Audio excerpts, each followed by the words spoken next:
Hi friends, welcome to my channel. ఇప్పుడు నేను చదివి వినిపించబోయే చందమామ కథ పేరు తగిన శాస్తి. అక్బర్ పాదుషా ఆస్థానంలో బీర్బల్తో పాటు అతని చిన్ననాటి స్నేహితుడు ఒకడు ఉండేవాడు.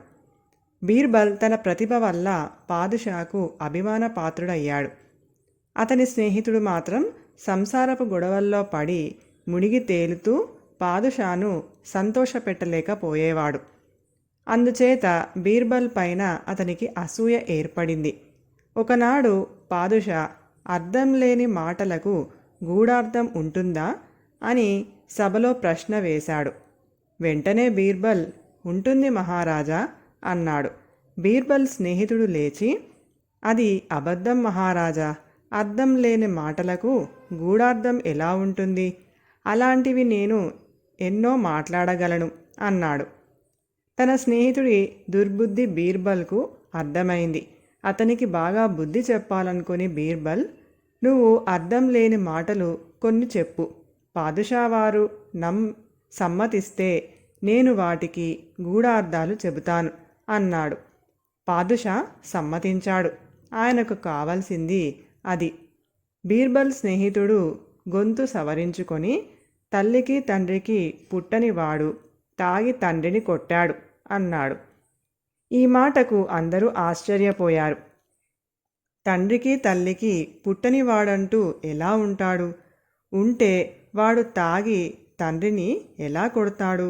అందరూ బీర్బల్ కేసి చూడసాగారు. బీర్బల్ క్షణం ఆలోచించి, సాధారణంగా ఎవడూ తనను కని పెంచిన తల్లిదండ్రులను కొట్టడు. అలాంటి పని చేసేవాణ్ణి తల్లికి తండ్రికి పుట్టనివాడు అంటాం. తాగి తండ్రిని కొట్టినవాడు తల్లికి తండ్రికి పుట్టనివాడనిపించుకోవటంలో ఆశ్చర్యం ఏముంది అన్నాడు. బీర్బల్ స్నేహితుడు ఈ సమాధానానికి బిత్తరపోయాడు.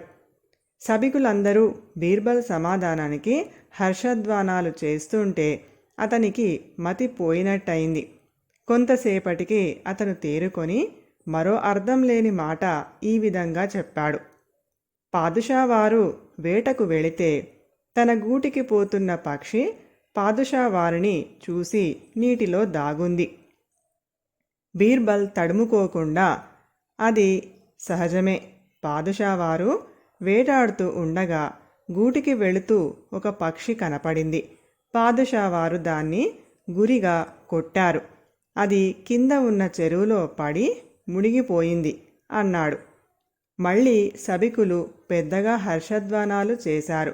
ఈసారి బీర్బల్ స్నేహితుడు, గడ్డి చాలక గాడిద సింహాన్ని తన్నింది, ఇందులో గూఢార్థం ఏమిటి అన్నాడు.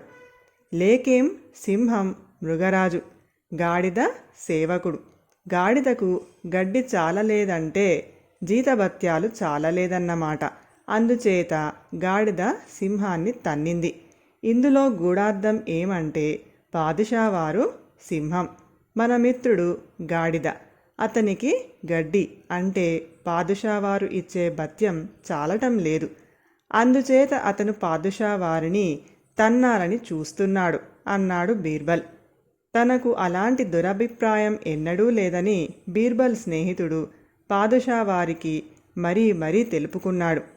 అతనికి నిండు సభలో గొప్ప పరాభవం అయ్యింది. అదే సభలో పాదుషా బీర్బల్ను సత్కరించి గౌరవించాడు. కథ సమాప్తం. ఈ కథ కనుక మీకు నచ్చినట్లయితే ప్లీజ్ లైక్ చేయండి, షేర్ చేయండి. మరిన్ని మంచి కథల కోసం మా ఛానల్ని సబ్స్క్రైబ్ చేసుకోండి. Thank you.